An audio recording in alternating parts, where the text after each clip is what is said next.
Hola, ¿qué tal? ¿Cómo están todos?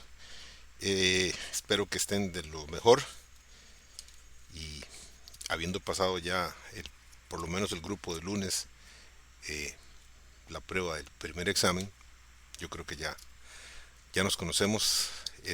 Yo creo que van a dejar de ser amigos míos muy rápido, pero no. El examen no está malo del todo.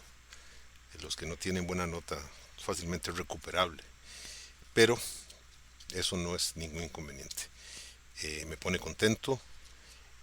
Hubo unos que estudiaron mucho, eso me agrada. Y también el esfuerzo que uno hace al hacer la materia, al hacer el video, al hacer... Lo que siento es que ustedes no participan y muchos se quedaron con dudas y esas dudas afloraron ahora, pero eso ya es problema de ustedes. No estamos en el colegio, no somos bebés y sin embargo, insisto, en comparación con el año pasado, hace un año exactamente, con el mismo curso, las notas son mucho mejores. Eso me tiene muy contento y en su momento, pues felicitar a los que salieron muy bien. Excelente, eso me agrada mucho. Hoy, en estos momentos, corresponde ya la siguiente unidad. Esa es, y voy a subir el texto. Esta es la unidad cuarta, primera parte. Eventualmente esta unidad va a tener tres partes, estoy pensándolo. Pero por el momento tengo dos, que la otra va a ir la otra semana, pero puede ser que tenga tres. Ahí les voy a informar. En esta unidad vamos a entrar a ver lo que es el derecho privado. Vimos derecho público, que no era tan grande, y ahora vamos a ver derecho privado, que sí se nos abre mucho, nos da muchísimo, muchísimo material y muchísimo material importante. Importante porque es polémico, importante porque va a llamar a la discusión, importante porque mi idea es dejarles un par de semillas allí que, ¿cómo se llama?, que queden en ustedes para hacerlos reflexionar acerca de estos temas que son definitivamente muy, muy, muy interesantes. Eh, de acuerdo, sigo el sistema, sigo el programa oficial que me exige estas cuestiones y los primeros puntos, el uno y el 2, el uno principalmente ya lo hemos visto. En el primer punto se habla de las fuentes del derecho y de la aplicación en la ley civil. Eso lo vimos prácticamente en la unidad primera, por lo tanto no voy a hablar más de eso, sobre las fuentes de derecho, fuentes materiales, cómo se aplica la ley, eso ya lo habíamos visto. Donde la situación se comienza a poner interesante es cuando vamos a hablar del sujeto del derecho. Y por sujeto del derecho vamos a tener a la persona. También esta parte se divide en sujeto y objeto. El objeto van a ser las cosas, eso lo vamos a ver en una oportunidad posterior cuando hablemos de los bienes y otras situaciones parecidas. En cuanto a las personas, vamos a hablar de su clasificación, nos vamos a encontrar con personas físicas y colectivas o morales. Y vamos a hablar acerca de cuándo una persona nace. Y esta ya es parte, aquí comienza la polémica, aquí comienza a ponerse ya interesante el asunto. Luego vamos a hablar de la capacidad. Y en eso vamos a hablar de la capacidad jurídica en primer lugar, y luego vamos a hablar de la capacidad de actuar. Son dos tipos de capacidades distintas. La una permanece inalterada por toda la vida en el ser humano. La dos puede cambiar en algún momento. Y siguiendo con el tema, vamos a hablar de los hechos que influyen en la capacidad ya de actuar. Porque vuelvo y repito, la capacidad jurídica nunca, nunca cambia. Pero la capacidad de actuar puede ser que sí cambie, y cambia con respecto a la edad. Y cuando hablamos de la edad vamos a hablar de los representantes, es decir, de las personas que tienen que representar a las personas por su edad. Vamos a hablar del tutor, del curador. Luego vamos a hablar también de otro factor que influye en la salud, perdón, en la capacidad de actuar, y es la salud. En la salud. Y vamos a ver que no es que yo tenga COVID, que yo tenga, qué sé yo, una enfermedad intestinal que tengo. No. Es un padecimiento cognoscitivo y volitivo. Es decir, que el padecimiento que tenga me impide tener clara la capacidad cognoscitiva y volitiva. Es decir, la capacidad de conocer y de querer. En este caso, pues a las personas que están así se les llama, dependiendo de la edad, se les pueden llamar insanos, y sin que sea un criterio peyorativo, el insano es el loco o el demente. o se le llama también senil. Senil principalmente se da en estados avanzados de la edad, cuando la persona comienza a perder, por decir algo así, contacto con la realidad de manera temporal. Puede ser por horas, puede ser por días, pero de un momento a otro tiene un momento de lucidez. Es decir, vamos a visitar a un pariente, normalmente en estos casos de ancianos ya de muy avanzada edad, y llegamos a verlo un sábado y este sábado no nos reconoce, no sabe quiénes somos. Pero 15 días después o una semana después o a los días después vuelve uno a ir y te saluda, ¿qué tal? ¿Cómo estás? ¿Cómo te va en la universidad? ¿Cómo te va en esto? Sí te reconoció. En ese aspecto son aspectos de lucidez, entonces personas así no pueden ejercer el pleno dominio de sus derechos, principalmente en el campo civil, porque sus facultades están mermadas. Entonces en este caso lo que surge es la curatela. En cuanto al objetivo general de la primera de esta tesis, perdón, es lograr que el estudiante tenga conocimiento del sujeto central del derecho, es decir, de la persona, clasificándolas de acuerdo a la teoría. Conocida la persona, de seguido se sabrá lo referente a su capacidad, tanto jurídica como de actuar, y a los hechos influyentes en la capacidad de obrar y los representantes que surgen en estos casos. Ese es el objetivo general y hacia eso iremos con la siguiente explicación. Como ya lo dije, en cuanto al punto primero, que es fuentes y aplicaciones de la ley civil, eso lo ubican en los artículos 1, 2, 3, 4, 6 y 9 del Código Civil. Insisto, esto es materia que en algún momento ya vimos.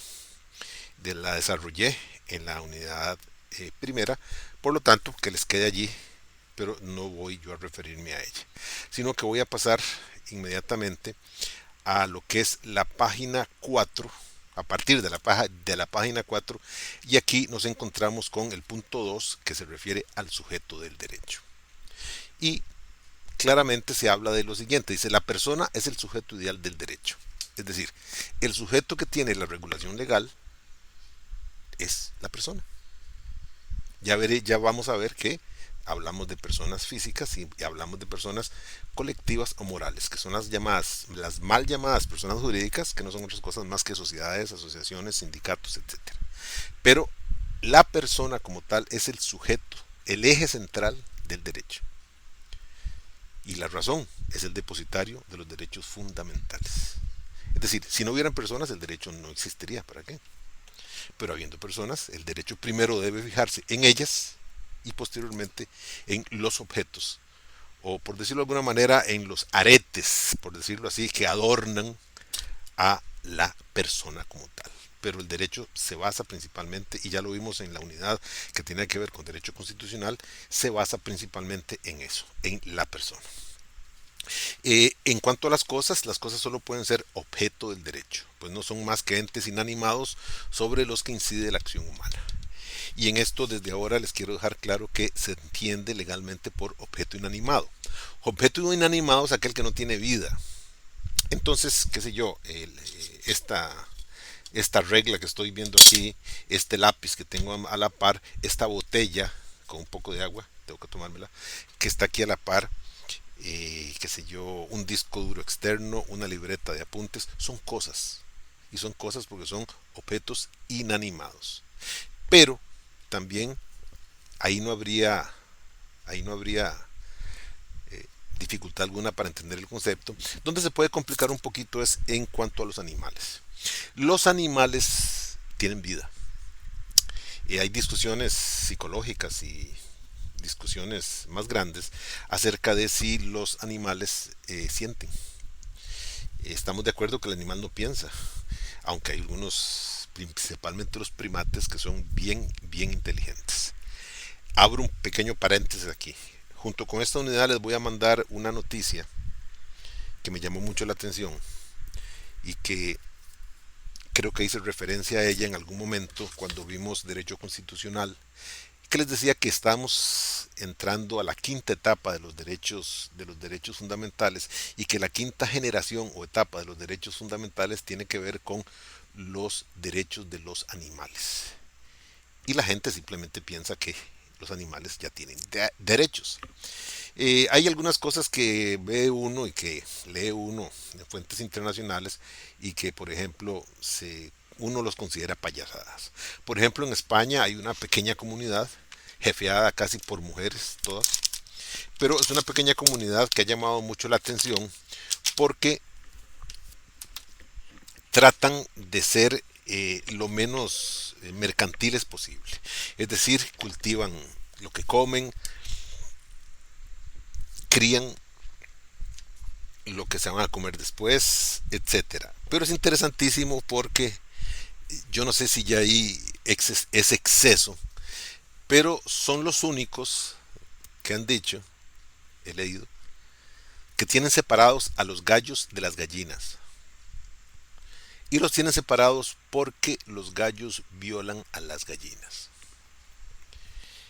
Eso, pues no sé cómo entenderlo, no sé cómo analizarlo, porque nunca he visto un gallo que llegue a hablar con una gallina y a proponerle tener sexo para más tarde. El gallo simplemente responde a un instinto, la gallina responde a otro, la gallina es el ente pasivo, el gallo es el ente activo. Y de allí, de la fecundación que realiza el gallo, pues salen, se producen los huevos y de los huevos salen los pollitos. Eso es casi que elemental de primer grado.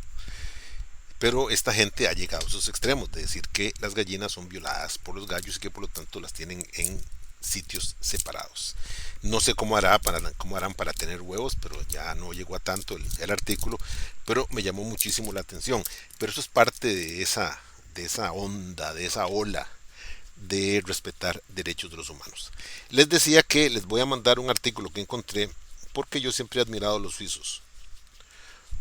Suiza es una nación europea clavada en el centro de Europa,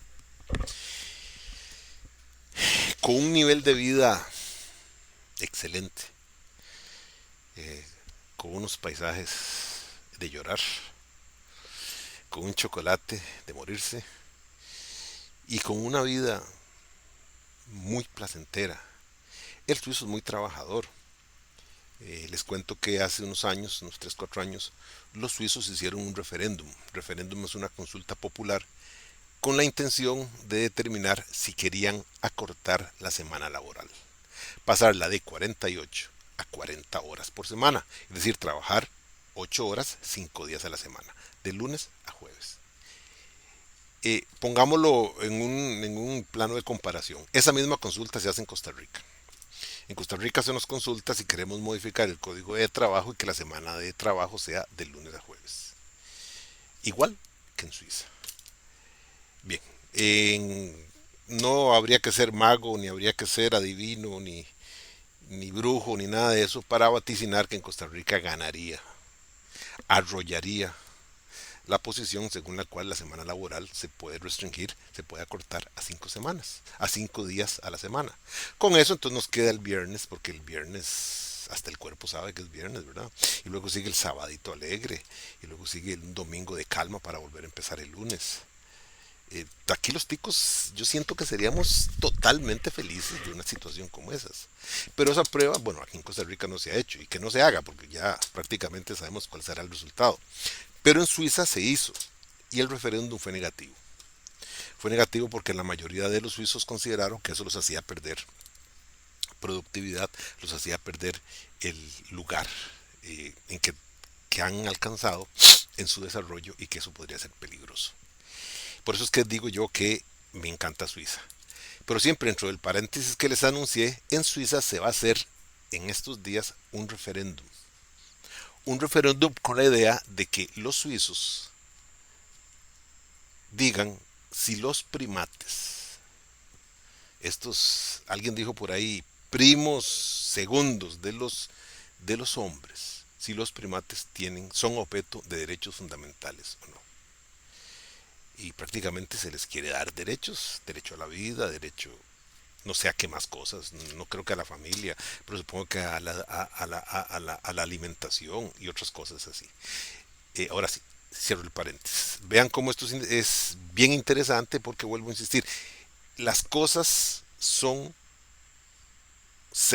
objetos, perdón, inanimados.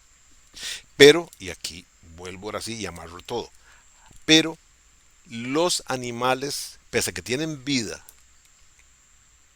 se mueven, vuelan, nadan, corren, comen, se aparean, pese a que tienen vida, son considerados cosas. Entonces esa es la primera distinción de cosas, como veremos más adelante, porque vuelvo a insistir, las cosas en los ejemplos que les di, la botella, la regla, el lápiz, el disco duro, externo, perdón, son obviamente son cosas inanimadas, pero los animales como el perro que tengo aquí que me está moviendo la cola, ese es un ser que tiene vida. Y de hecho, pues uno lo alimenta, uno lo lleva al veterinario y cuando haya que enterrarlo, cuando haya que hacerle la eutanasia, pues sí es un momento bien triste. Pero por un lado le está reconociendo el cariño, la amistad que significaba ese movimiento de cola que hace casi que perpetuamente. Entonces, para esa primera distinción, entonces ya estamos centrándonos y hablamos de que las personas son el sujeto ideal de derecho.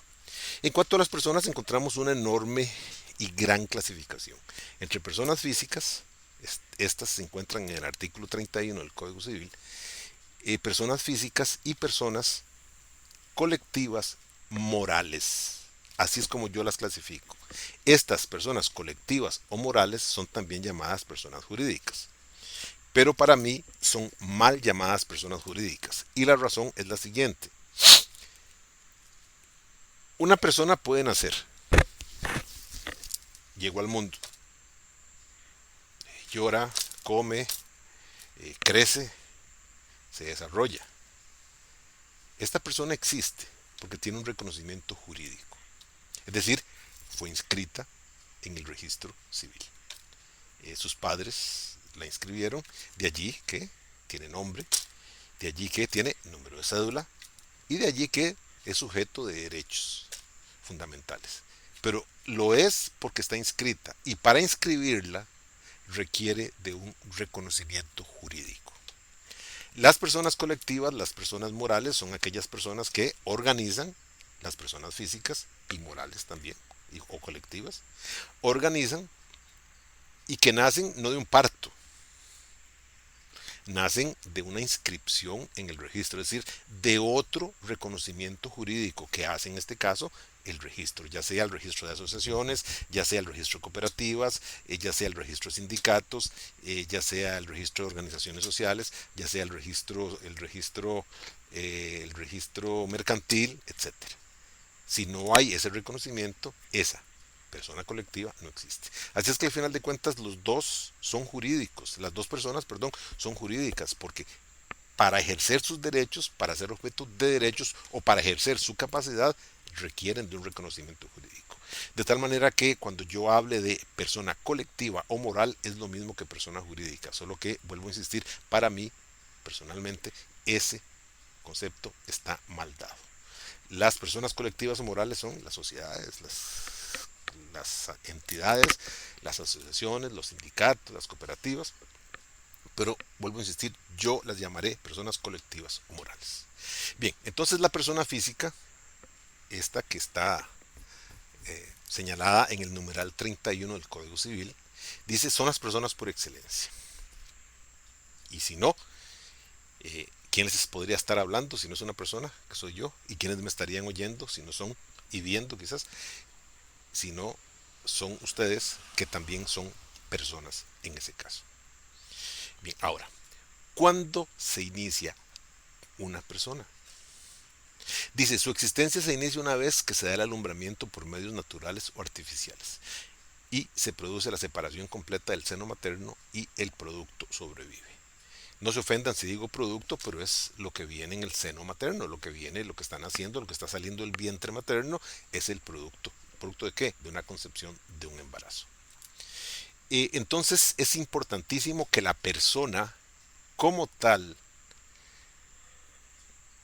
se reputa persona en el momento en que nace. Y nacer significan varias cosas. Número uno, nacer significa salir del cuerpo materno separándose completamente de él. Se dice ya, los puristas hablan que en tanto una vez que el niño nace, si es por un parto normal, la madre pues expulsa al niño y expulsa la placenta. La placenta es lo que ha alimentado al niño durante todo su proceso de gestación, que en ese momento ya nació. Pero hay puristas que dicen que no, que todavía hasta que se corte el cordón umbilical. Y de hecho eso es una frase, eso es una figura retórica que se utiliza para darse cuenta uno que se está separando de algo totalmente, es decir, de una mala relación, de una relación amorosa que se llama relación tóxica. La manera es cortar el cordón umbilical y separarse. Eso significa que esa persona que se sentía pues agobiada por la presencia de esta otra persona, que no era lo ideal, no era lo mejor, a partir de este rompimiento ha roto ese cordón umbilical y ya puede de alguna manera volar libremente. Entonces, pensemos a nuestros efectos, establezcamos que para ser persona se tiene que nacer vivo, vivo, separándose completamente del cuerpo materno, ya sea por medios naturales o artificiales. Los medios naturales es el alumbramiento natural. Por lo general, el alumbramiento se produce en un hospital. El, ¿Cómo se llama? El ginecólogo verá la contextura de la madre, de la mujer en este caso, y verá si el producto que trae en su cuerpo no es enorme, no es grande así, que la va a matar, que la va a partir en dos. No, y qué sé yo, valora de caderas como es, valora muchas cosas y le dice, no, usted va a dar a luz naturalmente. Entonces sí, la dama pasa por un proceso. Hay unas que salen muy rápido, hay otras que duran horas de horas pariendo, pero eso es simplemente una situación natural. El alumbramiento se da cuando la mujer, a través de la asistencia que tiene y dependiendo de las contracciones y dependiendo de la fuerza de empuje que ella hace, expulsa de su cuerpo ese ser. Lo sacan, cortan el cordón umbilical y a partir de ese momento, ese niño, ese bebé, no sé cómo decirlo, ese nuevo ser es persona. Pero tiene que nacer viva. ¿Qué significa eso? Que si nace muerto, no nació una persona. Nació un producto fallido. Entonces simplemente se tomará nota de que a las tales horas del día una mujer trajo al mundo un producto fallecido. Entonces eso no se inscribe, ese caso no se inscribe en el registro. Se deja una constancia de que fulana de tal dio a luz a tal hora y que su producto venía mal. Ya de eso se sabe. De hecho, para si alguna de las que me está oyendo es madre, sabe que lo primero que se hace ahora es todo un control prenatal, donde mes a mes, entiendo, mes a mes, se hace las pruebas, los exámenes, se hace la consulta del caso para ir siguiendo, para ir llevando el pulso del nacimiento del menor, se hacen ecogramas, se hacen otro tipo de exámenes para ver cómo viene. Y si todo sale bien, pues no hay ningún problema. Si trae algún problema, pues se tratará de corregir el problema, se tratará de ver cómo se hace. Bueno, pero en todo caso ya las sorpresas de que el niño nazca fallecido no se dan tanto, sino que ya viene, eso viene muy, muy controlado. Pero en todo caso, si el niño nace fallecido, simplemente es un nacimiento frustrado y no es como tal. Igual si el niño no sobrevive. Esta situación de que las famosas palmaditas, nalgaditas que se le dan a los niños, tiene ciencia. No crean que es simplemente porque el médico quiere hacerlo, no, eso tiene ciencia. Al dar esas palmaditas, lo que se fuerza es al niño aspirar y expirar. Es decir, va a liberar sus vías aéreas. En ese momento se produce un cambio en lo que es la forma de respirar del niño. En tanto esté en el vientre de la madre, el niño pues prácticamente se nutre de líquido amniótico que le da todas ¿cómo se llama? Le da todas las sustancias que el niño necesita. Pero al nacer no. Entonces se produce un cambio. Se dice por ahí que este cambio es a veces brutal. Imaginen solamente lo que es si pudiéramos retrotraernos nosotros, y parece que hay una cuestión psicológica, una especie de hipnotismo, una cosa así que nos puede llevar a nuestro consciente o subconsciente, a esa parte. He leído, pero jamás, no sé. Pero piensen nada más lo que es estar en el seno de la madre, es estar cómodo, muy cómodo, es estar acompañado por ese tic, tac, tic, tac, que es el corazón de la madre. Es ese sentimiento de cariño de la madre que lo toca, de la madre que se pasa la mano por el vientre, de eventualmente el padre, de la familia que se acerca, que le habla. Hay toda una serie de situaciones psicológicas que dicen que los niños es conveniente ponerles música, entonces se cogen los audífonos que yo tengo en estos momentos en mis orejas y los pongo en el vientre de la madre para transmitirle música. Parece ser que también hay estudios que si se pone música clásica, el feto va, no sé, como que va a relajarse, va a descansar, qué sé yo. Al rato la madre es rock and rollera y le pone, qué sé yo, metálica o le pone algo violento. Eso será lo que el niño respire. Pero ese tipo de cosas. Entonces piensen ese ambiente. Un ambiente que es cálido, no es frío. Un ambiente que es sabroso, el niño está nadando en el líquido amniótico, y un ambiente que es oscuro. De hecho, cuando nosotros dormimos, apagamos las luces. Alguien dijo por ahí que lo peor de estar en un hospital es que siempre hay luces encendidas. Y eso pues a algunas personas sí nos afecta un poco. A mí por lo menos lo que me despierta a mí a las 5, 5:30 es que ya la luz comienza a salir, comienza a darse. Entonces ya yo me despierto. Haya dormido mucho o haya dormido poco. Con luz a mí no me agrada dormir. Entonces, piensen lo que es estar en ese vientre, en esas condiciones. Entonces, cuando se produce el nacimiento, el niño sale. Y el cambio es brutal. También hay muchos estudios psicológicos que hablan de lo que sufre el niño, del trauma del niño cuando de estar en el ambiente en que estaba pasa a uno totalmente distinto. Por lo general, las salas de parto están muy alumbradas. De hecho, tienen grandes luces porque el médico o la enfermera, quien sea que esté atendiendo el parto, tiene que estar al tanto y tiene que estar viendo. En eso estamos claros. Entonces el niño sale de un sitio calmado, un sitio oscuro, a un sitio clarísimo de un solo golpe. También el niño sale de estar en un sitio silencioso a un sitio donde la gente habla, donde se está hablando, se está conversando, donde hay ruidos, y eso lo va a él a oír, su cerebro lo va a captar en el primer momento y significa, dicen los psicólogos, algunos psicólogos dicen que significa un trauma.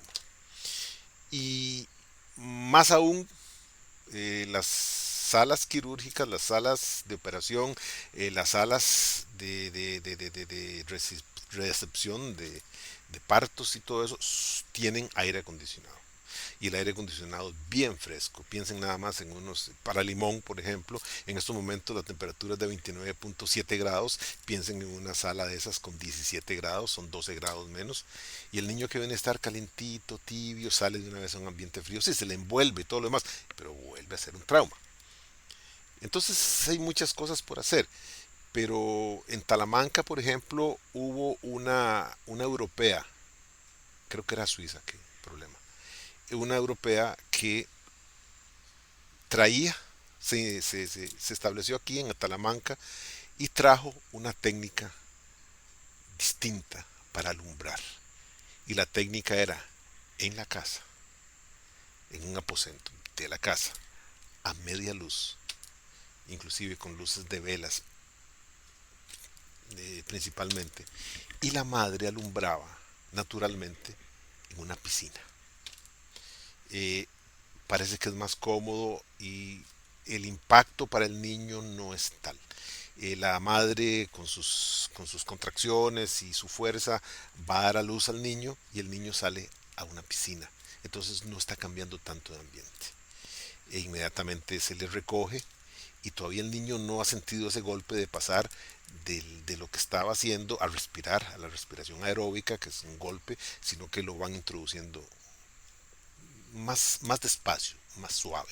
Entonces se le saca, se le limpian las vías aéreas, se le vuelve a sumergir, se le saca, se le sumerge y ya él por naturaleza los reflejos que el cerebro envía es de que comience a captar aire y entonces lo va a ir haciendo, pero no de primer impacto, no son las famosas nalgaditas que se dan, sino que simplemente el niño pues ya comienza, su cuerpo, sus reflejos básicos de supervivencia cambian del tipo de respiración que tiene y pasa a la aeróbica completamente, pero bajo un ambiente más calmado, más tranquilo, más reservado. Parece que esto, pues sí, en algún lado funcionará, pero para eso debe hacerse, supongo que con mejores medidas. ¿Qué pasa si se complica el parto? ¿Qué pasa si esto, si sea el otro?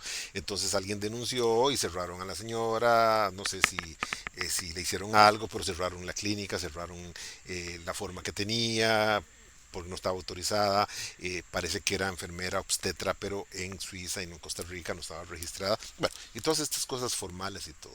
Pero con esto lo que quiero decir es que ese momento cumbre en la vida de todos nosotros es lo que nos determina como personas. El nacimiento. Hasta ahí la vida sería muy fácil, el derecho sería muy fácil, pero aquí comienza a complicarse el asunto.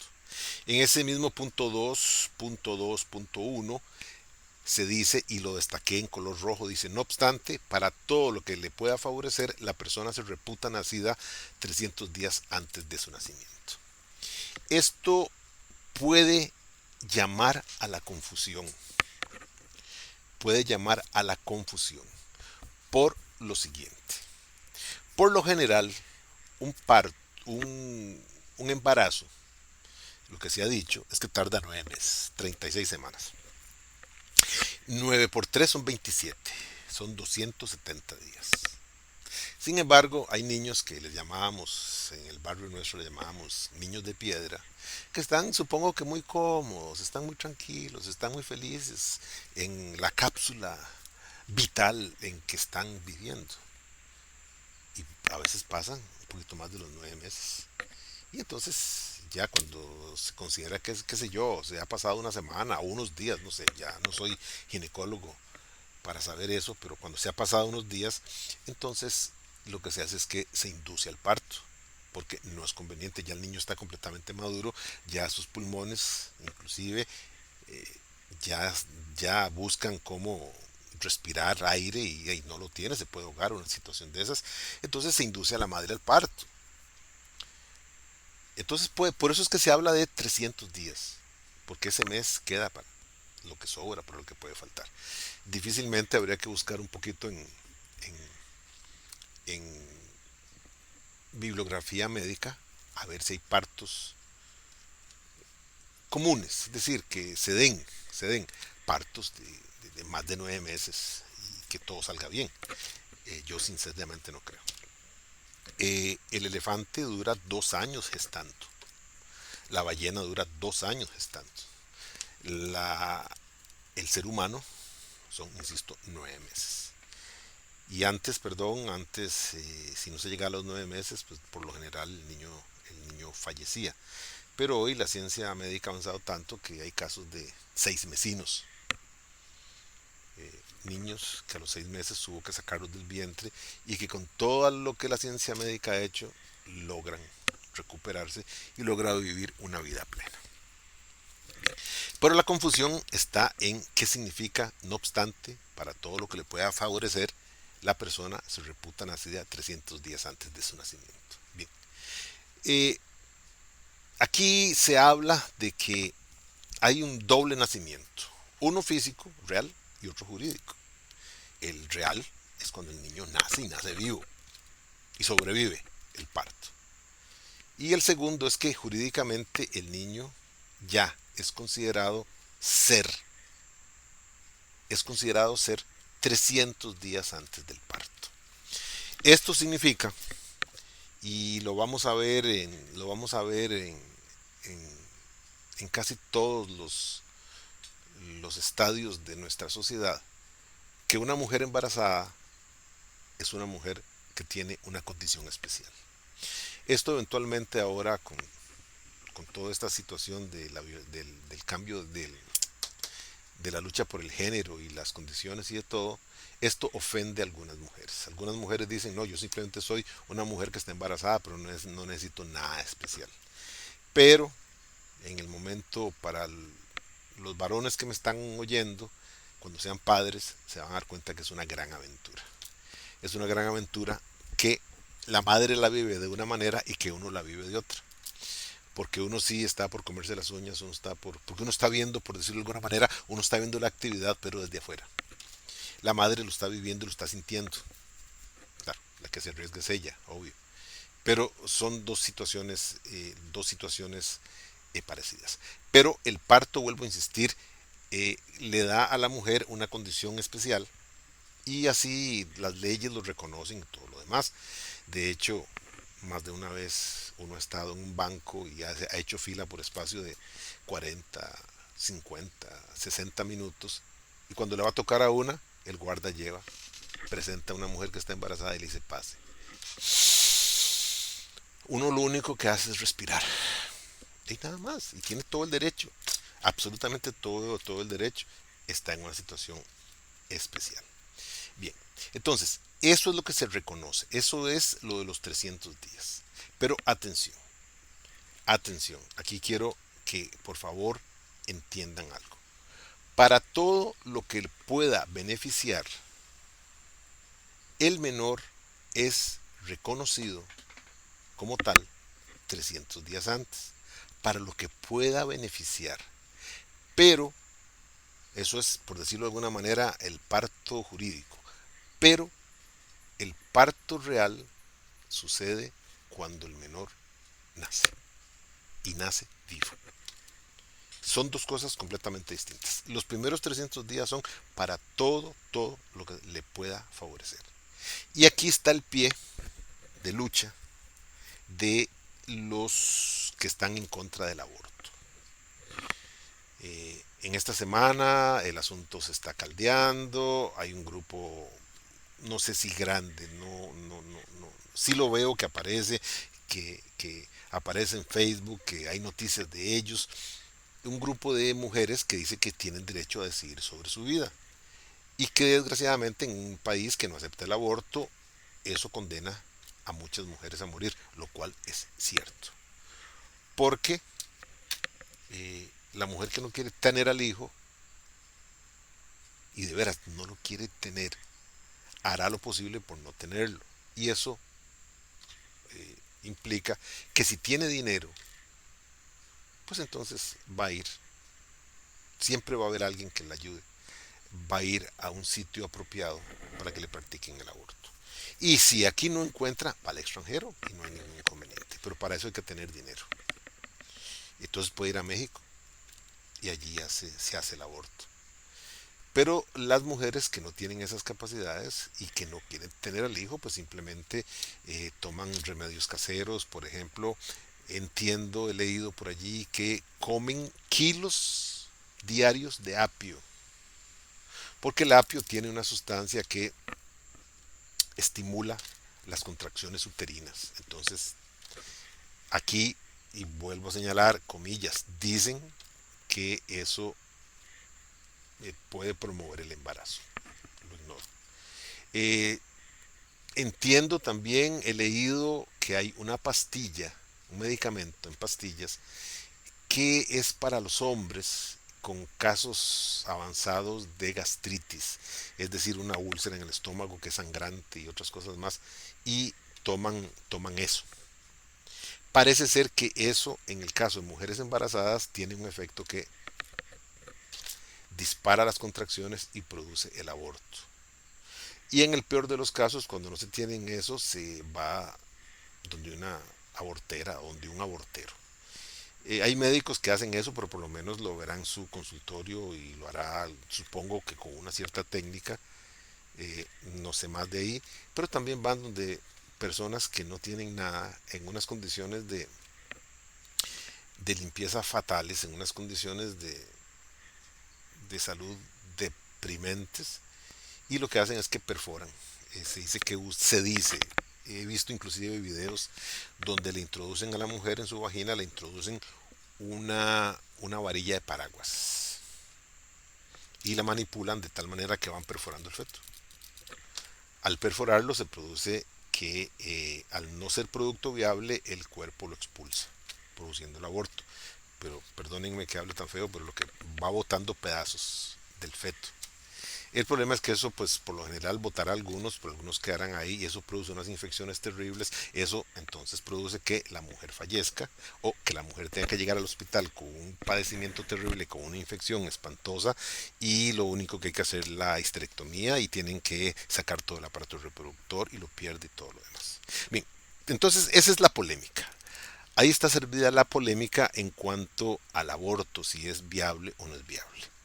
En todo caso, si fuera viable, si el aborto pues pasara por la Asamblea Legislativa y se obtuviera el apoyo y todo, habría que reformar esta ley. Porque se protege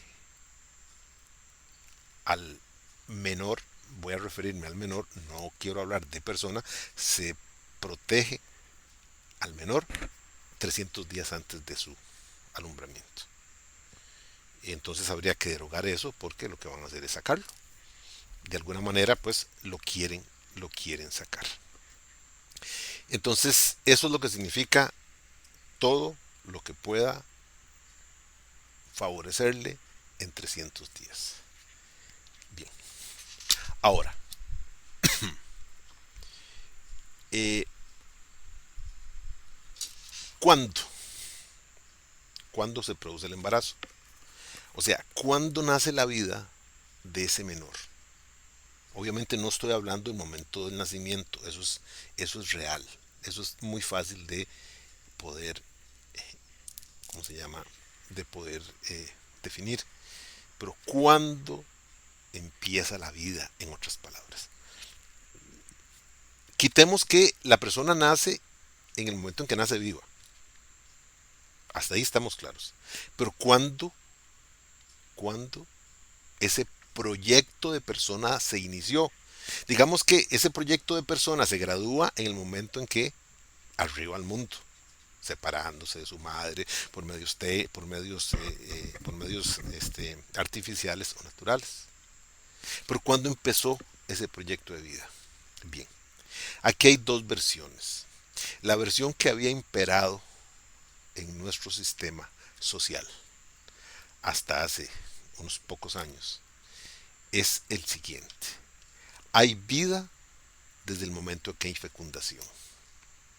¿Cuándo se da la fecundación? Cuando el óvulo de la mujer es fecundado por él o los espermatozoides del semen del hombre. He leído acerca de algo que es muy especial. Hay mujeres que tienen una sensibilidad tal que saben cuándo está ovulando.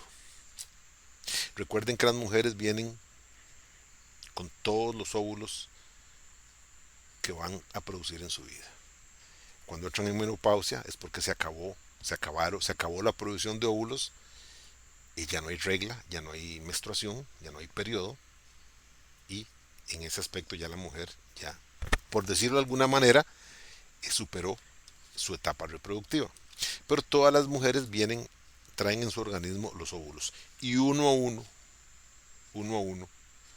si todo funciona bien, si no hay ningún padecimiento, si no hay ninguna situación de esas, uno a uno los va soltando mes a mes. Esa es la menstruación, ese es el periodo menstrual.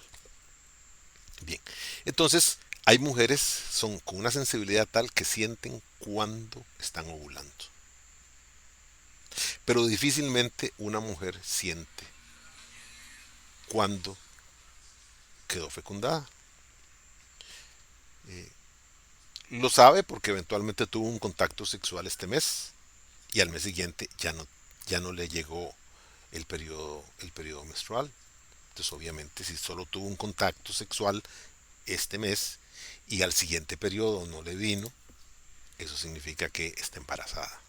Entonces tampoco ahí hay problemas sobre dudas sobre la paternidad. Si solo tuvo un contacto sexual, pues fue ese.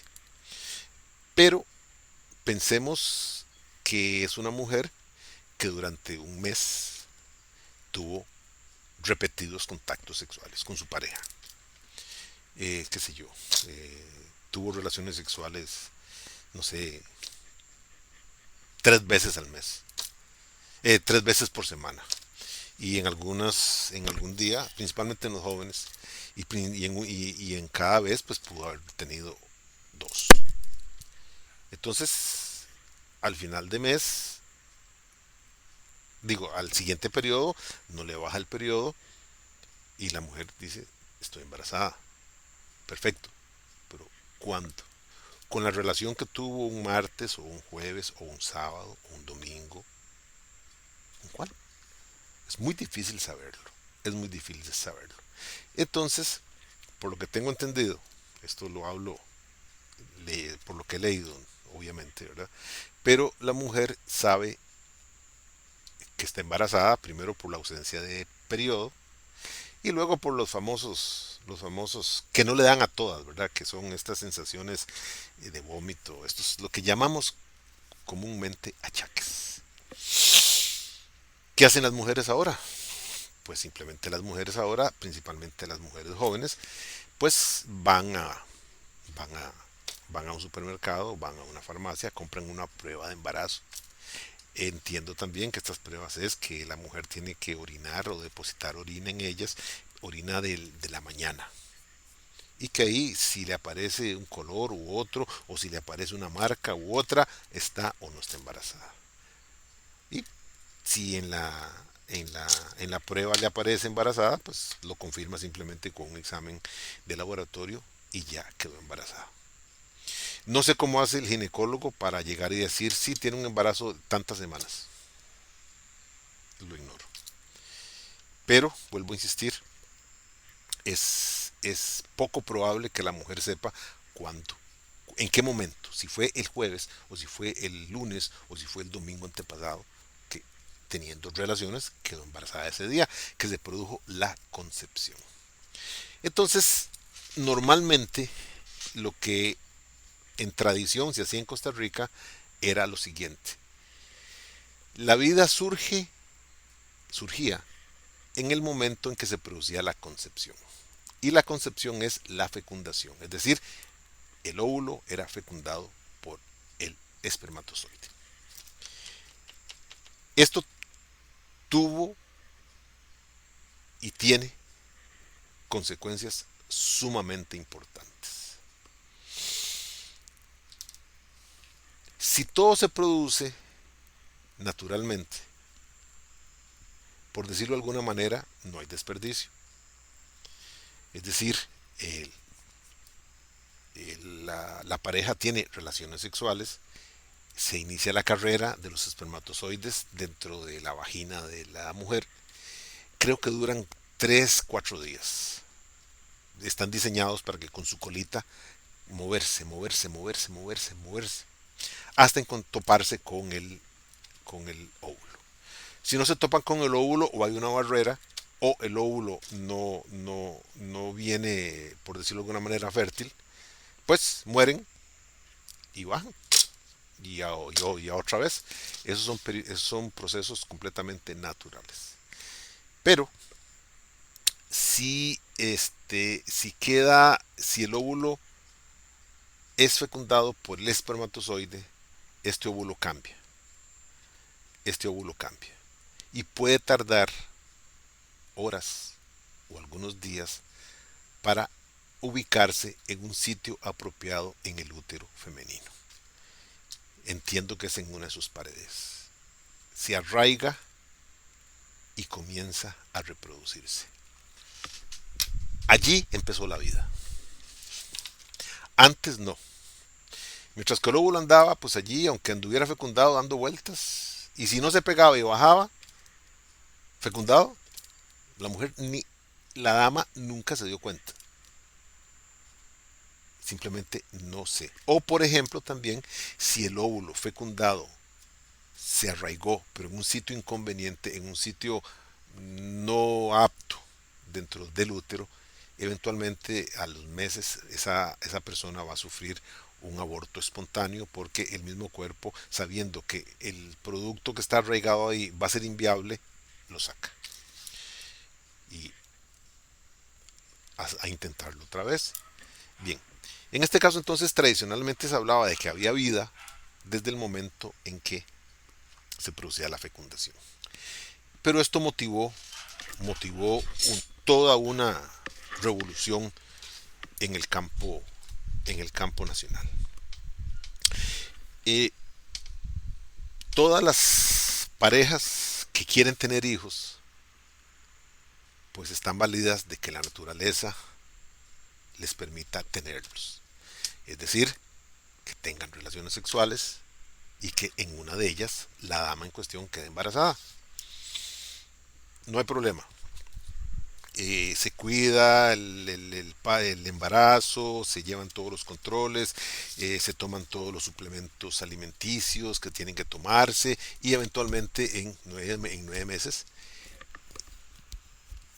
va a haber un alumbramiento y va a haber un nuevo ser en el mundo. Eso es lo tradicional, eso es lo corriente, eso es lo que las personas que quieren embarazarse, las mujeres que quieren embarazarse, eso sería lo ideal. Pero desgraciadamente no siempre la vida es así. Y entonces se producen casos de mujeres que no, bueno, de parejas que no pueden concebir. Es decir, por problemas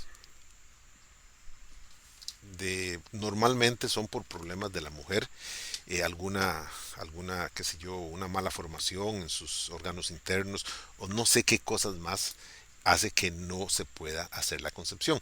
Y lo intentan y lo intentan y lo intentan y lo intentan no queda, no queda, no queda, no queda.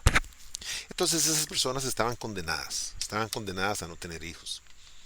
Y para nadie es un secreto que uno de los sentimientos más fuertes en el ser humano es el de reproducirse. Y perdónenme, pero no se trata simplemente de traer de un nuevo ser al mundo, es de traer un nuevo ser al mundo para realizarse uno. La máxima experiencia que yo como persona he podido tener es, número uno, la compañía de mi esposa y número dos, el haber procreado con ella 4 hijos. Ya mis hijos, el mayor tiene 38 años, pero ese proceso de los embarazos, de verlos crecer, eso es lo máximo que he tenido en mi vida. El día que me muera, pues, si les cuentan que yo morí con una sonrisa, es por todo eso. Porque la vida me ha dado tanto, tanto, tanto, que definitivamente me ha dado la mejor compañera que pude haber pedido. A veces siento que es demasiada calidad para mí, pero también me ha dado hijos y todos los procesos fueron naturales y todos los procesos pues fueron a buen puerto. Pues por lo demás ya uno se enfermará y le llegará esto, lo otro, pero por lo menos en este lado debo ser el ser más agradecido con la vida por lo bien que me trató. Pero hay mujeres, hay personas, hay parejas que no pueden. Entonces, antes del 99, la Caja de Seguro Social tenía un sistema, tenía un departamento, una clínica, no sé cómo se llama, que facilitaba lo que se llama la técnica de la fertilización in vitro, FIV. Fertilización in vitro es aquella que se hace a través de un microscopio, es decir, en una laminita de vidrio. No me pregunten cómo porque no sé, pero en una laminita de vidrio se ponen los óvulos de la mujer y se les fecunda. No sé qué clase de aguja tiene que ser para coger espermatozoide del hombre y ponerlo, ponerlo. Entonces la técnica así, a grandes rasgos, para que la tengan clara, bajo la luz del microscopio, en estas laminitas de vidrio, se ponían, insisto, los óvulos, que no se pone solo uno porque es mucho riesgo que no llegue, se ponen los óvulos y se fecundan. Luego, bajo la misma luz del microscopio, el especialista comienza a ver cómo se van produciendo la fecundación, cómo va cambiando el óvulo. Y en el momento en que lo considera apropiado, sacará varios de estos óvulos ya fecundados y los insertará en el útero materno. Con la idea de que empiecen ese viaje, comienzan a bajar, se arraiguen y ahí crezca un niño. Entonces la fecundación que no pudo ser natural se vuelve artificial y eso se decía que era una prueba de amor, porque la pareja luchaba para tener eso. Sin embargo, en el año 99, los políticos dedicados a la religión y la Iglesia Católica se opuso rotundamente y planteó un recurso de inconstitucionalidad ante la Sala Constitucional de la Corte Suprema, manifestando que allí había un atentado contra la vida. Recuerden que el artículo 21 de la Constitución habla de que la vida humana es inviolable. Entonces, se decía que lo que imperaba en ese momento era la posición de que vida humana es en el momento en que hay fecundación, en el momento en que el espermatozoide fecunda al óvulo. ¿Qué sucedía con la fertilización in vitro? Perfecto. Entiendo también, y esto un especialista les puede decir exactamente cuánto es, pero entiendo que cuando una pareja quiere un hijo, entonces lo que hacen es que fecundan dos óvulos o fecundan varios óvulos y escogen los dos mejores y esos dos mejores los instalan, los inseminan, los ponen en el útero de la mujer con la idea de que por lo menos uno se arraigue y se desarrolle. Si se quisieran gemelos, entonces tienen que ponerse, entiendo que cuatro o un poco más. Y así seguimos hablando. Bien. Entonces, esto depende de la respuesta del cuerpo femenino. Entonces, el asunto era este. Si una pareja quería, por decir algo, un hijo, entonces el especialista fecundaba unos 4 a 6 óvulos. Se extraen de la madre en potencia. Se extraen y se fecundan con el semen de su pareja. De esos 6 se van a escoger 3 para que haya un poco más de refuerzo y el proyecto que de por sí es bien delicado pueda llegar a buen puerto. Bien. Si se hizo con 6 y se escogen 3, ¿qué pasaba con los otros 3? Estaban fecundados. Simplemente que, vuelvo a insistir, con un criterio totalmente científico, el especialista simplemente escogió a esos 3. Y si fueron 6 o 7, bueno, pongamos que fueron 6, y los otros 3, ¿qué se hacían? Esos otros 3 se botaban por el tubo. Es como cuando uno toma café, que queda una boronita de café en la taza, ¿qué hace uno? La echa a la pila, lava y ahí se va. Entonces los religiosos, los conservadores y la Iglesia Católica lo que decía era que ahí se estaba yendo vida y que ahí se estaba violando el artículo 21 de la Constitución Política. La Sala Constitucional en ese momento, conformada por gente que pues tenía un criterio similar, declaró con lugar el recurso y derogó el decreto ejecutivo que le permitía a la Caja de Seguro Social, perdón, que le permitía hacer esa técnica para darle la posibilidad a las parejas que no podían tener hijos de tenerlos. Y a partir del año 2000 se cerró y no se pudo hacer absolutamente nada. Entonces esto condenó a aquellas parejas que luchaban por tener hijos, los condenó a viajar, los condenó a hacerse el tratamiento en Colombia o Panamá.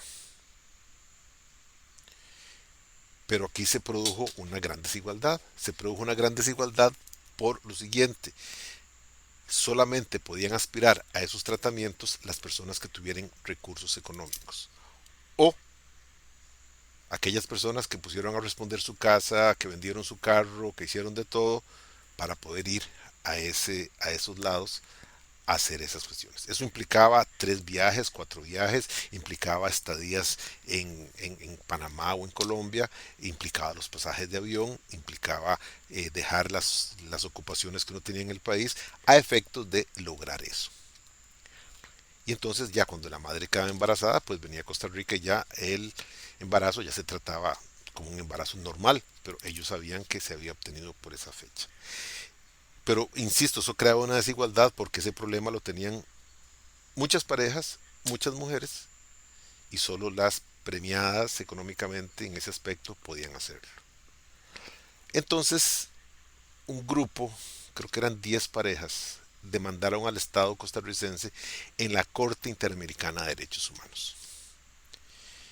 Eh, en el año 2011 se presentó el caso ante la Corte Interamericana de Derechos Humanos y en el año 2012 la Corte emitió una resolución en que encontró al Estado de Costa Rica responsable por la violación de los derechos a la integridad, la libertad personal, la vida privada y familiar y por la discriminación en el ejercicio de los dos últimos derechos.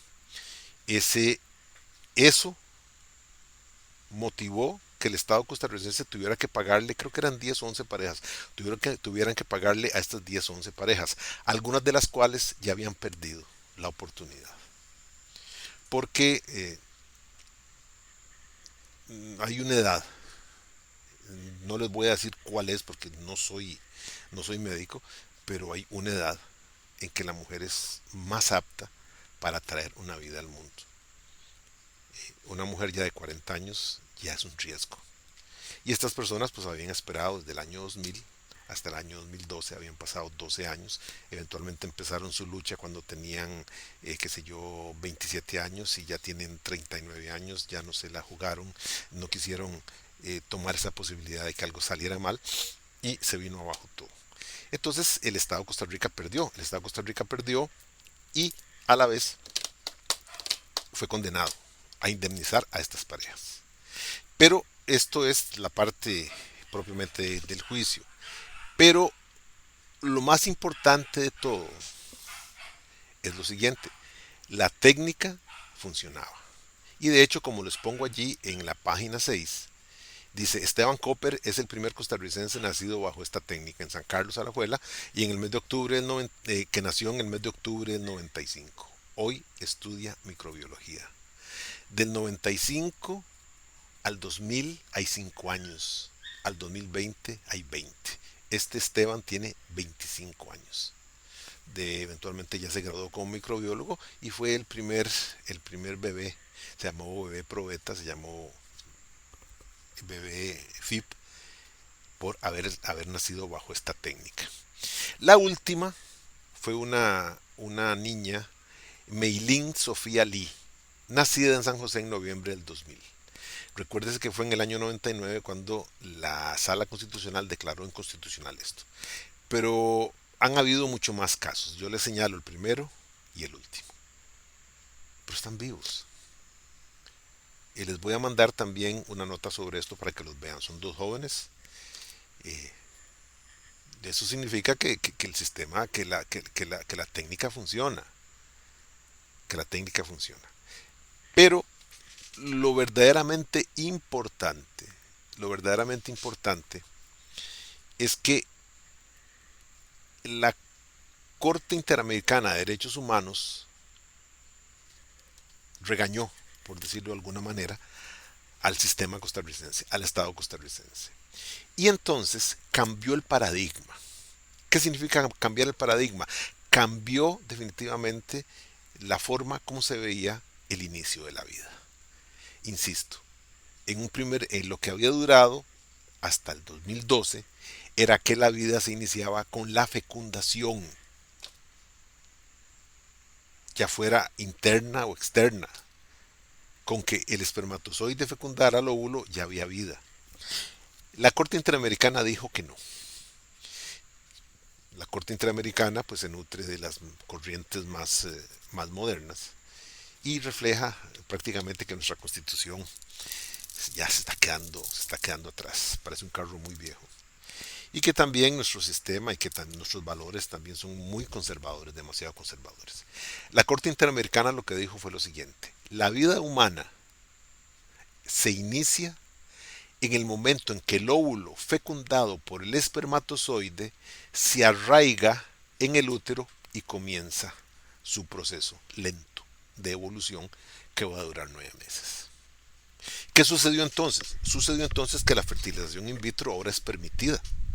Claramente es permitida, porque todo lo que se haga bajo el microscopio, todas las fecundaciones que se hagan, no son vida. Son vida hasta el momento en que se le implantan al útero femenino y se arraigan. En ese momento ya se podemos estar hablando de vida. Entonces lo demás se va a desechar. Fecundados. Los óvulos fecundados se van a desechar. La razón, no son vida. Y en eso tiene algo de cierto. Eh, Se los pongo de esta manera. Eh, yo puedo cultivar hongos. Cojo, se llama creo que bandeja de Petri, le pongo allí el calor y le pongo ahí las formas naturales, lo tapo, le pongo fecha y comienzo a ver su desarrollo. Los hongos se van a dar, los hongos van a salir, los hongos van a crecer. Pero cuando el espermatozoide fecunde al óvulo, si no está en su ambiente natural, no pasa nada. No se va a reproducir, la célula no va a gestionarse porque no tiene el arraigo para hacerlo. Solamente cuando esté pegado al útero de la madre, entonces va a crecer, va a multiplicarse y va a producir la nueva vida. Entonces, en la actualidad, el asunto totalmente cambió. En la actualidad, eso fue una fuente material de derecho, ese pleito es una fuente material de derecho y motivó el cambio. Y eso, vuelvo a insistir, inclusive con los llamados de los conservadores para desatender la Corte Interamericana de Derechos Humanos, para salirnos de la Corte Interamericana de Derechos Humanos, para no atender a la Corte Interamericana de Derechos Humanos, porque Costa Rica es tradicional y en Costa Rica la vida es del momento que esté fecundado. No, eso queda para la gente que sea religiosa, pues la gente que crea en Dios. Y de hecho, Dios no dijo... pueden ustedes leer la Biblia, que yo no sé que en la Biblia eventualmente no dice nada de eso, sino que simplemente es la teorías de la Edad Media que han sobrevivido y que son banderas de los religiosos. Pero el punto es el siguiente: el nuevo paradigma es distinto. El nuevo paradigma lo que nos indica es que la vida humana surge en el momento en que el óvulo fecundado se arraiga en el útero materno y comienza a evolucionar. Entonces hoy, en el año 2020, también les pongo eso posteriormente. Ya la Caja de Seguro Social logró, verdaderamente logró, este, cambiar. Y ya la Caja de Seguro Social allá por San José, en el sur de San José, a la par del ferrocarril, de las instalaciones del ferrocarril eléctrico al Pacífico, así se llamaba en aquel tiempo, así lo conocí yo, en el Hospital de la Mujer, que se llamaba Maternidad Carit, ahí nació mi hermana, por cierto, ya allí se creó por aquí tengo que tiene el nombre, que por ahí se los puse, ya no lo encuentro. Bueno, ahí se creó el nuevo departamento por la Caja de Seguro Social, donde se hacen esos tratamientos. Y se hacen esos tratamientos a aquellos asegurados que lo necesiten. Entonces aquella famosa desigualdad se vino abajo. Porque ahora simplemente inscribirse, se hacen los estudios, se hace todo, y si califican, ya desde un punto de vista técnico, se va a hacer entonces el procedimiento. Así es que es un gran cambio, definitivamente es un cambio, y nos, nos dio una nueva visión de lo que es la vida humana. ¿Ven? Entonces, nuevamente me retrotraigo a lo que es el Código Civil de que se protege 300 días antes, ¿de acuerdo? En el punto de vista natural. porque no sabemos a ciencia cierta cuando el óvulo fecundado está bajando por el útero de la mujer, se arraiga en una de sus paredes y comienza a reproducirse. Pero a partir de ahí se esperan 9 meses, 9 por 3, 27, 270 días para que el alumbramiento se produzca. Eso en términos gráficos y sin mayor inconveniente. Entonces dice desde el día, eso estoy en la página 9, dice, con motivo del fallo vinculante de la citada corte, nuevamente se ha echado a andar el sistema de FIP, o sea, de fertilización in vitro, disponible para los asegurados por la Caja de Seguro Social, lo que viene a eliminar la evidente desigualdad que instauró la Sala Constitucional en el año 2000 cuando prohibió con el beneplácito de las autoridades religiosas esta técnica, con lo que los únicos que podían aspirar a ellas eran las personas de alto poder económico para enfrentar los retos del tratamiento en el extranjero. Desde el día 3 de junio del año pasado, el 2019, se inauguró la Unidad de Medicina Reproductiva de Alta Complejidad, misma que se encuentra ubicada al costado oeste del Hospital de la Mujer Adolfo Carit Eva y que permite a las personas que no puedan concebir aspirar al tratamiento adecuado para realizar su aspiración sin tener que hipotecar su futuro o arruinarse económicamente. Esto, insisto, es importante, son las regañadas que se lleva un sistema en muchas condiciones, en muchas situaciones ya superado, pero que nos tienen que corregir, nos tienen que enderezar el camino, porque nosotros seguimos, no sé, seguimos pensando que Costa Rica todavía es el país de las abejitas y que las abejitas traen el polen y todo ese tipo de cosas. Y, insisto, la vida ha cambiado mucho, ha evolucionado. Pero yo aplaudo esto porque simplemente eh, las mujeres que me están oyendo, si algún día quisieran tener un hijo, ojalá que la vida las haya beneficiado con que tengan su parto normal, que puedan concebir. Pero si no pueden concebir, ya por lo menos tienen una esperanza. Ir aquí y hacerse eso como aseguradas. Quiere decir, como lo puse aquí, sin tener que hipotecar su futuro o arruinarse económicamente. Todo para bien. Y yo sigo pensando que se puede criticar mucho a la mujer que quiere abortar, porque se está haciendo valer ella. Ella no quiere tener el hijo. Entonces prefiere eliminar al hijo para seguir siendo ella en su condición actual. Pero en esto es diferente. Esto es una mujer, una pareja normalmente, una mujer que quiere un hijo, que quiere reproducirse, que necesita reproducirse, que quiere cumplir eso y que no puede. No puede porque algún problema interno médico tiene y no puede. Pero ahora se les da la oportunidad y ¿qué más prueba de amor que esa? Traer un hijo, luchar por su hijo, esperar al hijo, someterse a las pruebas y los tratamientos para que venga este hijo. ¿Qué mejor que esto? Mejor que esto prácticamente no hay. Y que nuestra sociedad conservadora se lo hubieran negado, definitivamente era una pena, era una lástima. Por dicha que tuvo que venir una entidad supranacional para corregirnos. Y a partir de ahí, para mucha gente, la vida tiene completamente otra situación. Bien, siempre en esta misma página 9, lo que sigue es el punto B, es el de las personas colectivas o morales. Hablo de por qué son llamadas, ¿cómo se llama? Mal llamadas personas jurídicas, ya lo he dicho, no lo voy a repetir otra vez. El Estado es la persona moral por excelencia, o la persona colectiva por excelencia. Bien. En el punto 3 se habla del nacimiento como determinante de la condición humana, la personalidad jurídica. Y aquí lo que se dice, ya lo repetí, dice, es el nacimiento y la sobrevivencia al mismo, nacer vivo, lo que determina la existencia de la persona y le otorga personalidad jurídica. Vuelvo a decir, si el producto nace y nace muerto, no es persona. Si el producto nace vivo, mas no sobrevive mucho tiempo, no es persona. Tiene que sobrevivir el parto. Y hoy, salvo, sí, siempre van a haber casos de estos, pero hoy todo viene muy monitoreado, todo viene muy hecho. De hecho, les cuento una anécdota. Para los padres en potencia, padres y madres en potencia, ustedes buscarían saber cuál es el sexo de su hijo. Es lo primero que hacen. Entonces ven una ecografía, le dicen, mire, mire, mire, mire, mire, aquí está el pene, véalo, véalo, esto es un varón, es un varón, es un varón.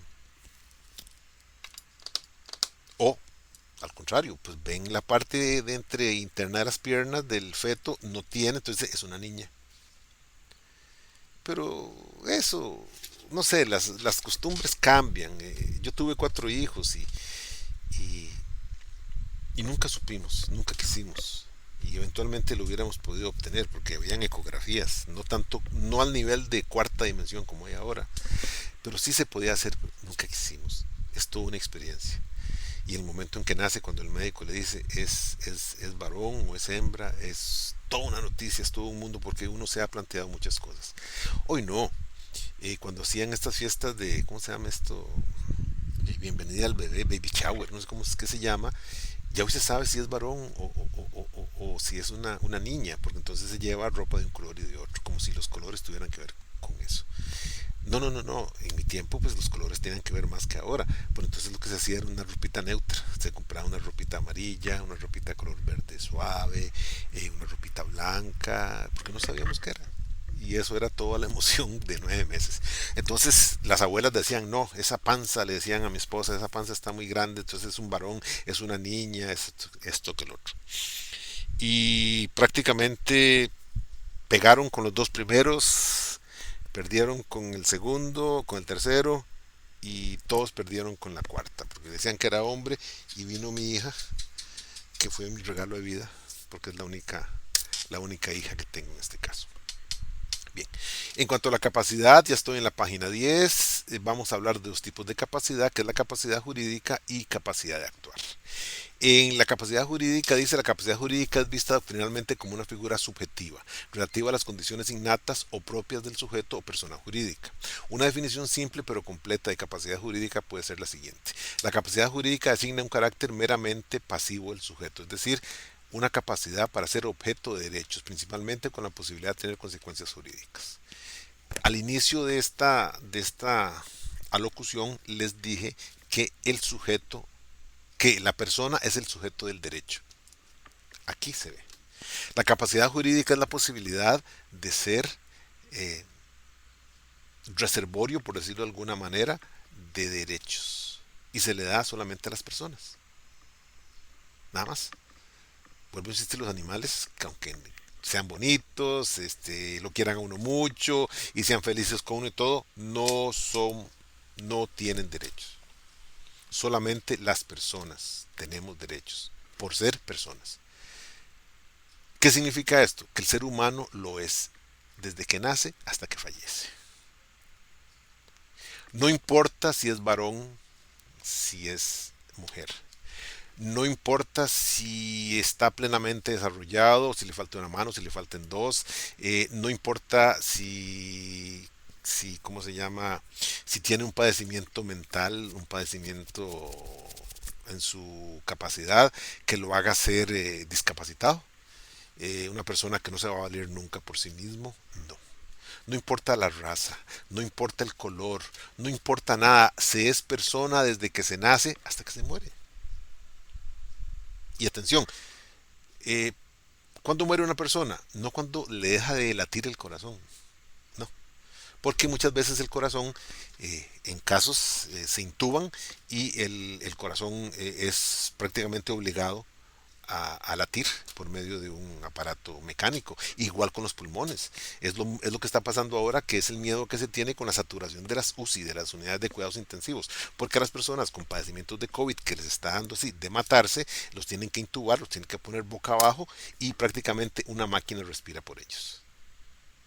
En el momento que ya se van recuperando, ya les quitan eso, lo sacan del estado de coma y ya pueden valerse pues por sí mismos. Esto que no nos damos cuenta que respiramos todos los días, esto es algo fundamental y la persona que no puede hacer tiene que ser asistida. Entonces, no necesariamente la persona muere cuando el corazón deja de latir. La persona muere cuando su actividad cerebral eléctrica cae a un cierto punto del que ya es irreversible. Esto entonces es lo que se llama muerte cerebral. Cuando una persona tiene muerte cerebral, entonces ni siquiera le quitan los respiradores, le quitan los estimuladores del corazón y lo dejan irse, porque ya su cerebro no tiene los reflejos para mantener viva esa persona. Se han dado casos y se dan casos todavía de gente de mucho dinero en otros países que se conectan, están conectados desde hace años a una máquina que prácticamente hace las funciones básicas, qué sé yo, la función de los riñones, los alimentan por sonda, tienen un respirador artificial y tienen el aparato prácticamente que les hace circular la sangre. Eso a mí me parece que es un egoísmo de parte de los que dejó en vida. La razón, en el momento que le quiten esos soportes, fallece. Entonces, ¿para qué tenerlo? Claro, que tengo el dinero para hacerlo. Está bien, no importa. Siga pagando una cama en un hospital, en una unidad de cuidados intensivos y siga sufriendo. Cuando no hay posibilidad, insisto, cuando la actividad cerebral decae de cierto margen, la persona se considera fallecida. Y entonces simplemente se le desconecta de todo y a veces duran 5, 10, 15 minutos hasta que un momento u otro deja de respirar o su corazón se detiene ya en definitiva. Porque ya, insisto, no están estos reflejos que envía el cerebro para poder manejar estas funciones básicas, vitales y fundamentales en el ser humano. Entonces, vuelvo a insistir, la capacidad jurídica es esa capacidad de ser que tenemos las personas de ser objeto de derechos. Viene con nosotros desde que nacemos vivos y sobrevivimos y nos acompaña hasta que hemos de fallecer. Nunca, nunca cambia. Nunca. Y se los voy a poner de esta manera. Si un varón se hace mujer o una mujer se hace varón, cambiará su denominación legal y cambiará y se pondrá pelo y se pondrá senos o se los quita, lo que sea, pero no deja de ser persona. Se tendrá que cambiar el nombre. Es preferible llamarse María a llamarse Ramón si yo siendo Ramón quise ser María. O me pongo Ramona, no sé. Pero normalmente hay nombres femeninos. Difícilmente encuentra uno un nombre que sea igual para, bueno, tal vez un Michelle. Eh, para hombres y para mujeres suena igual, aunque creo que el de la mujer se escribe con doble L y una E al final. Bueno, esto no importa. Pero vuelvo a decir, no cambia nunca, nunca cambia, nunca se deja de ser persona hasta el momento en que lo meten a uno bajo 3 metros de tierra y dicen se murió o lo queman. Esa capacidad jurídica, esa posibilidad de ser objeto de derechos, nunca, nunca cambia. Bueno, malo, negro, blanco, ario, africano, indio, lo que sea, nunca cambia la personalidad jurídica. Se es persona. Todo lo demás son aretes, son accesorios. Que yo soy blanco, que mi vecino es negro, que el pulpero es chino, esos son accesorios. Lo que nos une a todos es que somos personas. De allí que sociológicamente no se entienda la discriminación si todos somos iguales. Bípedos, pensamos, lloramos, queremos, amamos. Claro, ya hay unos tienen más poder que otros y son felices aplastando al otro. Ya eso es otra cosa completamente. Yo siento que no hay hombre malo, sino que eventualmente por las influencias se vuelve malo, pero no nace una persona mala. Vuelvo a insistir, nunca cambia, por favor, jóvenes, nunca cambie. Entonces aquí en el punto 2 de la página 11 hablo sobre la confusión que tiene el artículo 36. El artículo 36, que obviamente es materia, el artículo 36 de nuestro Código Civil dice: la capacidad jurídica es inherente a las personas durante su existencia y de modo absoluto y general. Hasta ahí estamos de acuerdo. Punto y seguido. Respecto a las personas físicas, se modifica o se limita, según la ley, por su estado civil, su capacidad volitiva o cognoscitiva o su capacidad legal. En las personas jurídicas, por la ley que las regula. Esto fue reformado en el año 96. Y esto es un error. La capacidad jurídica nunca cambia.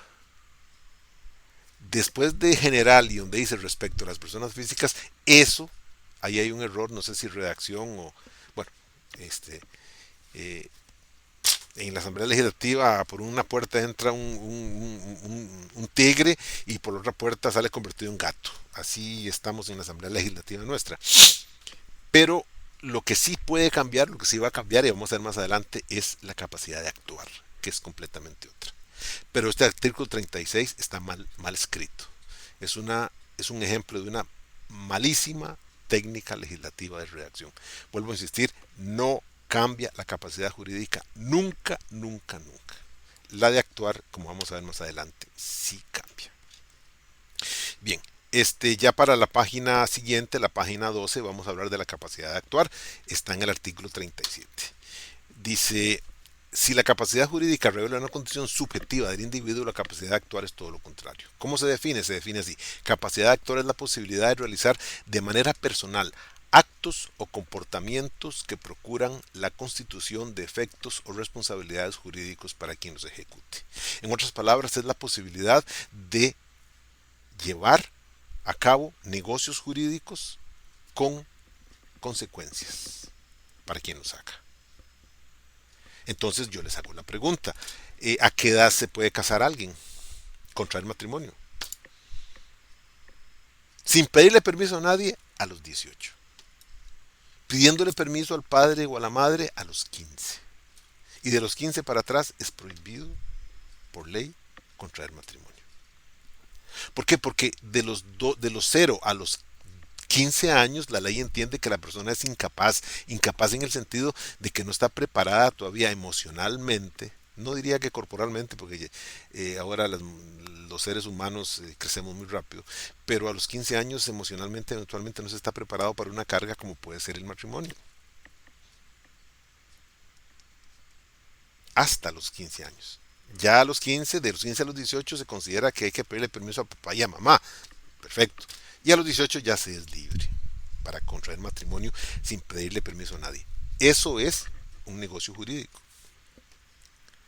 ¿Cuándo yo puedo suscribir una venta? ¿Cuándo puedo comprar mi persona con efectos para mí?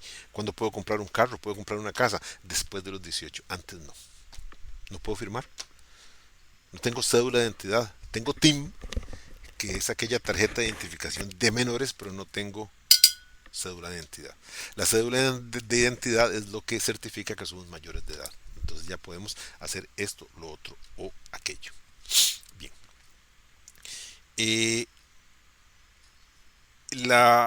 dice la regulación de esta capacidad de actuar la contempla el artículo 37. Dice, son mayores de edad las personas que han cumplido 18 años y menores las que no han llegado a esa edad. Así es de sencillo. O sea, no podría haber un sistema en el cual se interrogue cada persona, se le haga una prueba de madurez, qué sé yo, intelectual, psicológica, una persona para decir, bueno, usted tiene 16 años, pero ya es maduro. No, no, no, no. Inclusive hay gente de 20 años que parece que tuviera 15. Y hay gente de 12 que ya parece que tiene 18. Pero hay que establecer un criterio objetivo y el criterio objetivo es cumplir los 18 años. Las personas morales o colectivas tienen capacidad de actuar y esta capacidad de actuar es la que entrega el registro respectivo al inscribirlas. Les entrega lo que se llama una cédula de persona jurídica, lo que les permite actuar. Entonces una persona colectiva, una sociedad, puede comprar un vehículo, puede comprar una finca, puede comprar una casa, un edificio. Sí, lo puede hacer, pero porque tiene cédula jurídica, porque fue reconocida y a partir de ahí, pues su capacidad. En el punto 3 de la misma página 13 vamos a hablar de los hechos que influyen en la capacidad de actuar, la edad. Como ya vimos, la capacidad de actuar se adquiere a partir de los 18 años, entonces antes de eso pues no se tiene. Pero eso varía, eso es en el campo civil y mercantil prácticamente. En el campo penal se es responsable penalmente a partir de los 12 años. De los 12 a 18 se aplica lo que se llama la ley penal juvenil.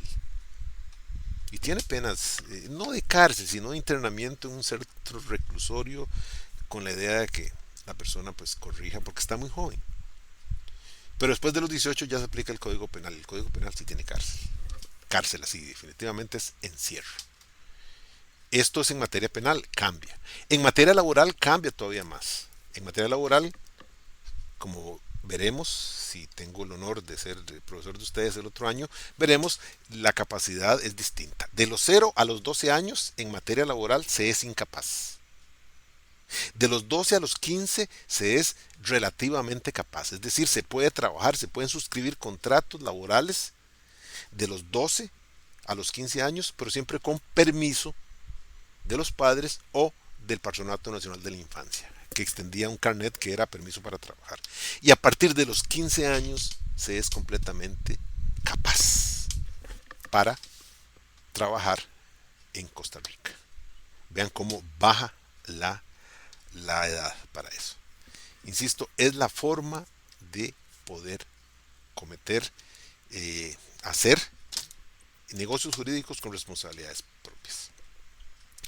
Bien, luego sigue lo referente a los representantes. Y los representantes legales surgen, los representantes, no solo los legales, los representantes surgen en casos de que la persona no haya alcanzado su mayoridad, uno, o siendo mayor tenga un padecimiento que afecta sus capacidades cognitivas y volitivas.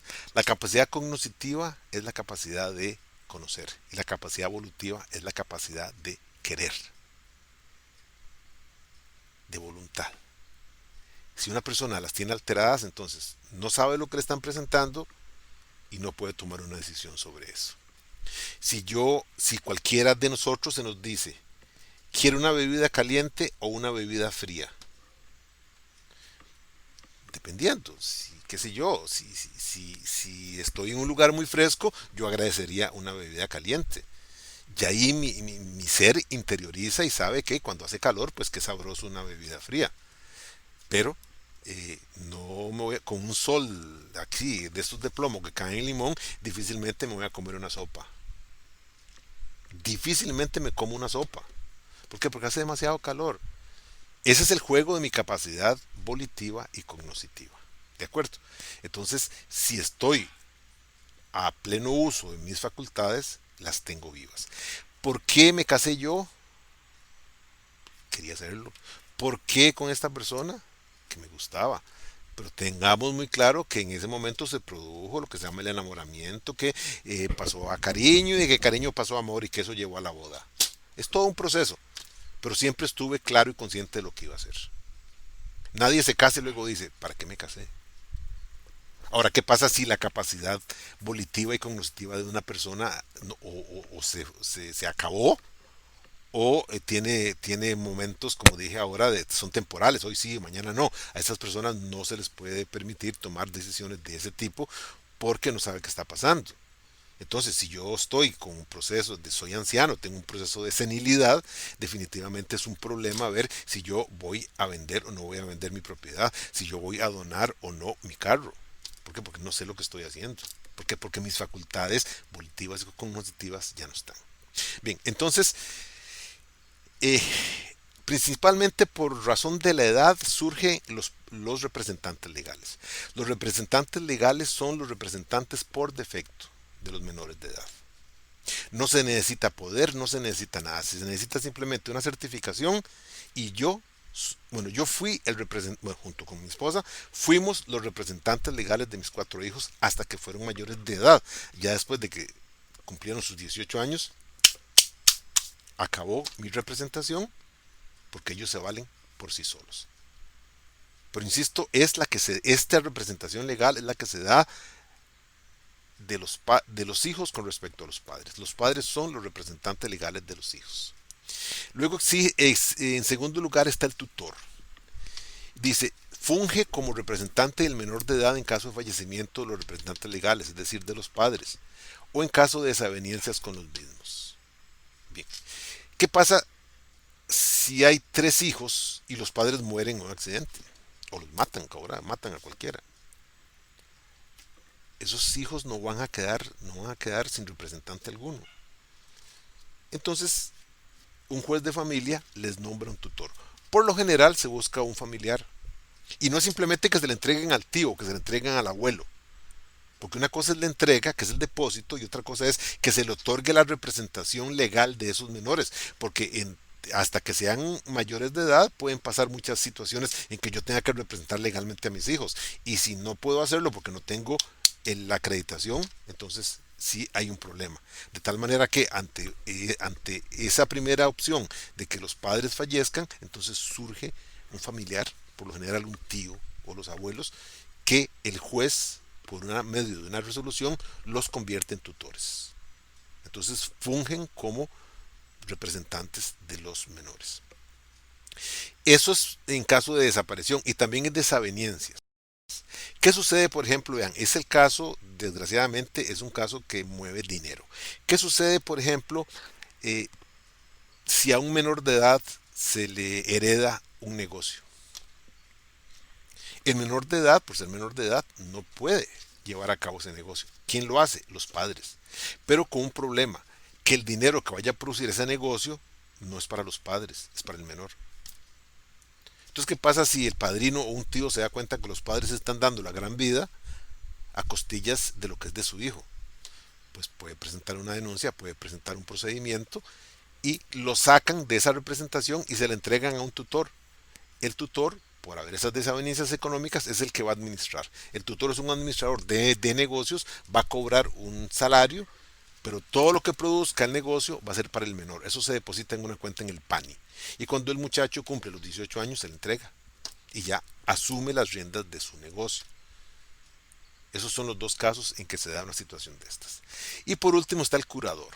Y el curador es el representante de los menores de edad que por alguna situación, ya sea traumática o por una enfermedad, tengan dañadas sus capacidades cognitivas y volitivas. Es decir, es aquel mayor de edad que no se vale por sí mismo. Es aquella persona que entró en demencia. Es aquella persona que entró, por ejemplo, en Alzheimer.